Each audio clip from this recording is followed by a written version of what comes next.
Today I'm very lucky to say I have rural rhythm recording artist the Roys, Lee and Elaine. Welcome to Sudzin Country. Thanks for having us. Thank you so much for having us. It's a pleasure to have you at the Colorado Cafe tonight, and we're going to talk to you and find out what you're up to and show a video, and we're going to have a good time. We are. Awesome. Good. Let's talk about current events. Current events means Lonesome Whistle and Coal Mining Man. Talk to me about Lonesome Whistle, your debut album, which was released a few days ago on Rural Rhythm, consisting of 11 songs. Well, we just signed with Rural Rhythm Records back in December, and this is our first release with them, which did release on Tuesday, so we're really excited about that. And we're on what we call a media blitz across the country, you know, promoting the album and doing great shows like yours. And just very, very exciting that, you know, we found a label that loved what we did and loved our songs and is helping, you know, get us out there in the world, so we're really excited. Yeah, and Coal Mining Man's the lead-off single. You mentioned Coal Mining Man. It's the lead-off single off this project. Doing really, really well for us. It is. Introducing us to the people out there, and you know, just excited to see this thing, this train starting to leave the station, as they say. So very excited. You wrote or co-wrote 10 of the 11 songs. You produced it with Andy Leftwich, who we're friends with him. And mention some of the players on that CD before we get into some of the songs. Who was your players? Well, we had Cody Kilby playing the acoustic guitar, Justin Moses on banjo, Andy Leftwich obviously on mandolin and fiddle. We had Mark Fain on bass. Randy Coors did all the dobro work. And we had Steve Brewster do a little bit of percussion on a few songs. And Lee Groitz and Brent King over at Skaggs Family Studios did all the recording. And then Ricky Skaggs and the Whites joined us on a track and did some vocals. And you know, it was a project that we still can't believe we got this thing put together. It was just an amazing project to be part of. How long was this project in the works before it really came to put together? You know, when we decided we were doing this album, it was probably sometime in September. And this is the quickest album that we've ever turned around in our lifetime. Lee called Andy and said, you know, you need to help me. We're putting this bluegrass album together, and I know you can help us. And so probably I would say 5 or 6 weeks by the time the tracks were done, the vocals were done, and then mixed and mastered, and you know, then we handed it over to Rural Rhythm, and now here we are today. How long did it take you to write the songs, the 10 of the 11, for this project? Some of them, Lonesome Whistle, the title track, was written about 2 weeks before we went in the studio. Oh, wow. We were on tour in Maine and had an early night in a hotel room, and I went to her room and I just said, you know, she was like, we need something fast for me on this project, and had an idea for a song, and though that's not the song that we ended up writing, we came up with Lonesome Whistle, and other songs like Nothing I Can Do About It Now were a year old. Give Her Out to the Devil's a couple of years old. I mean, some of them we just kind of had them sitting there waiting for this project to come about. So, let's talk about some of the ideas behind some of the songs.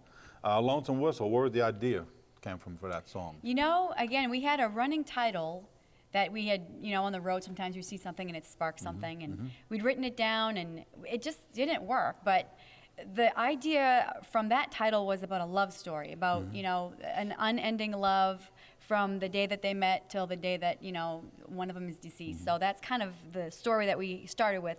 And the Lonesome Whistle part, we grew up in eastern Canada, and in a little village, you know, you blink your eyes and you miss it as you drive by, but there was this train that would go by twice a day and blow that lonesome whistle. There you go. And I said, you know, it's got to be around a train, because it's bluegrass music, and it just reminds me of, you know, living in Canada. So put it all together, and it's Lonesome Whistle. Well, how about I Wonder What God's Thinking, gospel tune? yeah, I Wonder What God's Thinking is a song that I wrote all by my lonesome. However, I always say God co-wrote it with me. So Co-wrote them all. he did. Yeah, absolutely. My wife and I were just sitting around one morning watching the news, and just this story about this family that was almost homeless, and the officials were instead of trying to help the family, they were trying to take the kids away from the family. And I just kind of looked at my wife and I said, you know, it's moments like this that I wonder what God's thinking. And as soon as I said it, she looked at me and a bulb went off my head, and I ran into my little office there and took the guitar, and as quick as I could type out the lyrics, it was flowing from me. So just very special to me. Give a Ride to the Devil, another gospel tune. Yeah, I wrote that with Robert Ellis Oral. He had the idea for the song and was telling me the story. You know, because I think his granddad or someone had told him one time, you know, if you let the devil take the car keys and the steering wheel, you know, he's going to want to drive. And so we kind of just started talking about that and different ideas. And the song wrote itself pretty quick. It was a fun write. Now, who's doing the singing in these songs? You sharing vocals, or do you do some of the vocals on all the songs, or do you do? It's shared. share. Like Lonesome Whistle, I do the lead vocals. Okay. And then Give a Ride to the Devil, and I Wonder What God's Thinking, it's him, and then I'm doing the harmony. So it's, And then that's what makes it love. She takes a verse, I That's take right, a verse. that's- Ricky Okay. and the Whites take a Ricky verse. and the- So it's kind of a duet, or Trio, or- trio, as Ricky would say. Trailblazer, shared vocals on that one. yeah, that's a song that I co-wrote. The story behind that one is the three of us, me and Lee and Steve Dean, who's the #1 songwriter in country music, has written Watching You for Rodney Atkins and Roundabout Way for George Strait. The three of us were going to get together and had a writing appointment. My brother backed out at the last minute and said, you go along and, you do it. And I got really nervous because I'd never been alone in a room with a #1 songwriter. Oh boy. So I thought I better bring something, to the table. And I was stuck in traffic one day behind a Trailblazer SUV. Yep, I read that. And Trailblazer kind of stuck in my mind, and I thought of Dolly Parton. Yeah, you She's go. a trailblazer There in was, music, there and I brought it to the table, and he said, I love it, let's write it. So we wrote it about all the dreamers like me out there. What made you put drums and percussion in some of the songs? Well, how many songs? One song? There's 4 that 4. have percussion. That's it was that's one not of those. bluegrass. Yeah, I know that. I know we hear that sometimes. We're like, well, It was That's okay, really though. well. The thing, quite honestly, it was everybody mentioned it Right. when we were tracking those songs. That it wasn't a thing where we said, no, we got to have this, or Andy. It was even like, as far as like Mark Fain, he said, you're going to put percussion on this song, right? Because it really feels like you could use that. Or Lee Groit said, Yeah. what do you think? And I think the thing is that I think when you hear the record. I think when you hear those drums, you immediately go, oh, it's drums. It's it's the wailing right, drums. it's and a whole Yeah, different thing. totally yeah. different drums. some of this stuff, we've had a few songs where people go, there's no drums on that. I know, we even have It's- to listen for it. It's Wow, the bass okay. and the chop of the That's mandolin okay. doing that. No, there's a drum roll on there. So it's, it's just one of those things. It just felt like it needed to be there. You got an award. Talk to me about the Yes. Inspirational Award. Yeah. Duo of the Yeah. Year. 2 Duo years. of the Year for 2009, 2010. And again, our music just fits that whole inspirational country music thing. And we were like so honored to be nominated. And then the first year we won. And then this year was like tougher competition. We thought, well, you know what, we got it once and we're thankful for that. And so we got nominated again and they called our name. How so did it feel to have your name called? Just, It's You kind didn't of, expect it. no, you don't no, expect don't it. expect It's that. You don't, just, it's awesome. It's, I think your if you whole body expect it- just Did kind they of. call you twice or 3 times before you realized it was you? no, but the people behind us had to kind of push Push us you. and go, you and guys say, won, you guys won. Get out, Get yeah. up. We're like, And then you look up and they got Oh. our picture on the screen, That's great. It's pretty really cool. How about CRS? How did they treat you? You went 3 times to CRS? Yeah, Yes. CRS is great. We Great love place. CRS. Yeah, Fun place. Made a lot of friends at radio and Yep, TV, and, yep. and they're all in town, and we get together with them, get to talk to them, and it's like a big like a family family. reunion. What lessons did you learn from attending CRS? Lessons learned so far from the 3 times you were there. What? 07?